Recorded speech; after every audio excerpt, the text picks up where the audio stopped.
Now this is one of my favorites. It's the troll, which it has a really awesome message at the end. The episode starts with Wander and Sylvia attending this feast with these sheep-looking aliens, and yes, they go Braveheart on one of the characters, which is a prince. He has like blue paint on him, and even the sash, like a Scottish sash on him. They even have the Scottish accent, or even Nordic. I might be mistaken. They're attending this feast in which it's interrupted by this little creature, which is a troll, and I do mean it like a literal troll. And the sheep know this troll, and they've been doing this for like 100 years, if I'm not mistaken, by protecting this cloth which handles a lot of food.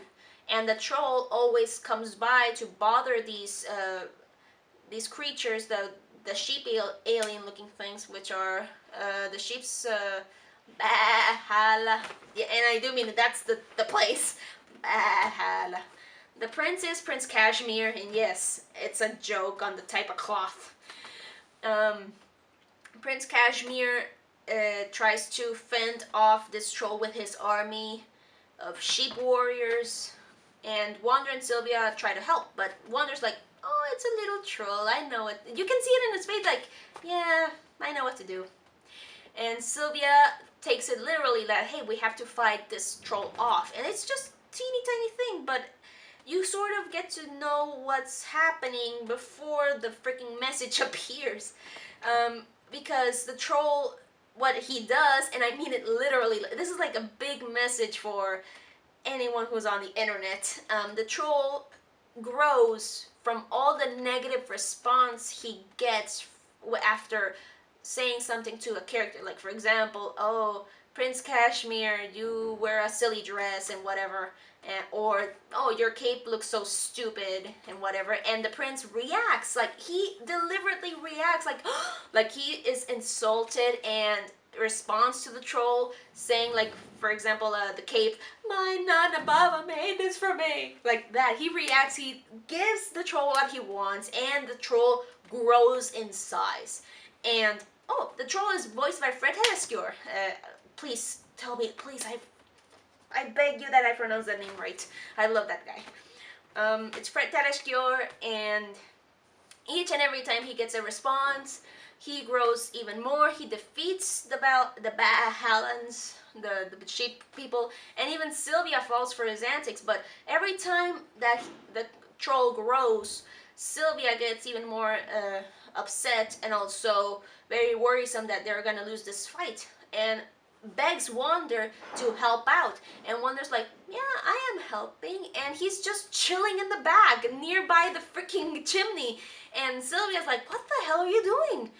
And Wander's like, I'm helping. He's just sitting there chilling. And when the troll gets to the banquet hall in which they were eating at in the feast, he almost gets the blanket thing in which all of the food is in, and the Prince Cashmere comments on after Sylvia. Sorry, I can't speak jazz. The troll tries to get a response from Wander, and he does not reply. He's just, like I said, chilling. He is not responding. He's ignoring the troll, and he's basically trolling the troll, like, he does not say a word. He does not throw anything at him. He does not attack. He's just resting there by the fireplace. And Sylvia gets wind of this, and she's like, whoa, now I get it.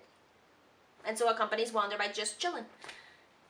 After noticing how not responding to the troll, Sylvia gets the idea and understands what Wander was doing all this time, and so she accompanies Wander in just chilling. Of course, Prince Cashmere notices that they are just sitting idly by, and even confronts them like, hey, what are you doing? We can't afford to feed this monster again. And Wander, very ingenuously, says, then stop feeding him. And Prince Cashmere just replies, that's what we're trying to do. Of course, Sylvia has to explain to Prince Cashmere what they're doing. Like, hey, dude, just ignore him. With you just getting upset makes him stronger. And of course, uh, Wonder does this, like, the perfect phrase, don't feed the troll. And that's just one of my favorite scenes in the entire show. It's just perfect. And after that, Prince Cashmere understands and even tells his troops to no longer attack and also ignore the beast after giving this very, very inspirational speech about not letting other people's comments affect us. You know, the typical sticks and stones can break my bones, but words can never hurt me. The typical thing, but in a very, very mature way. Like, hey, we know that we are good people. We know it in our hearts that we can do good, and that whatever this pitiful creature thinks of us does not matter. It handles the whole sticks and stones thing much, much better.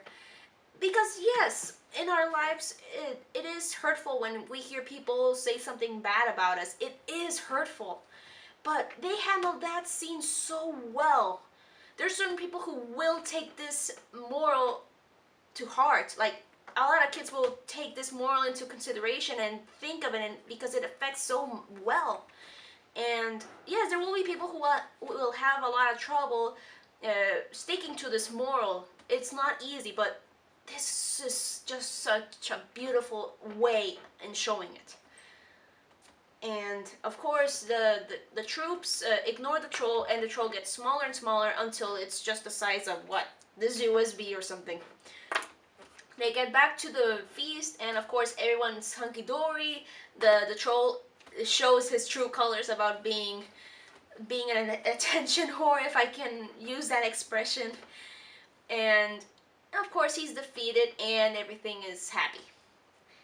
Like I mentioned before, the moral is just beautiful. It's well executed, and even the design of the sheep is just awesome. Like, it's not your typical sheep thing. It's more like a Irish, Scottish, Nordic thing, including the clothing. And it's really cool to see, like, the team of this show tackling different design choices, not just sticking to one, making everything different, but at the same time making it concrete, like part of this galaxy. Like, everything clicks, even if it looks different. Also, the color scheme of this episode I freaking love.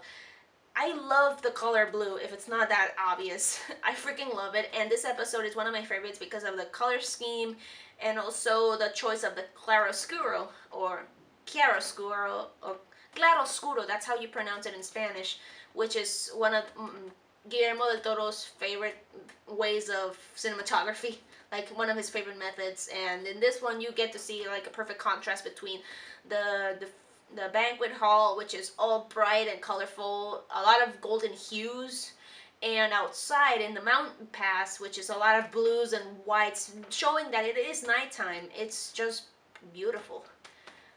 And I really like how at the end, Wander, after seeing that the troll has been defeated and he's basically asking for attention, he just uses a cup and boom, you're stuck in there. But you see that Wander's a bit tired. I really don't know why. I don't know if it was that kind of design choice that Craig wanted, you know, having that extra line under Wander's eye that shows like he's tired or something, because he wasn't that tired. He was resting throughout the whole episode. He couldn't have been that tired. And that's it. I'm sorry if I'm ending these episodes in a, oh, that's pretty much it.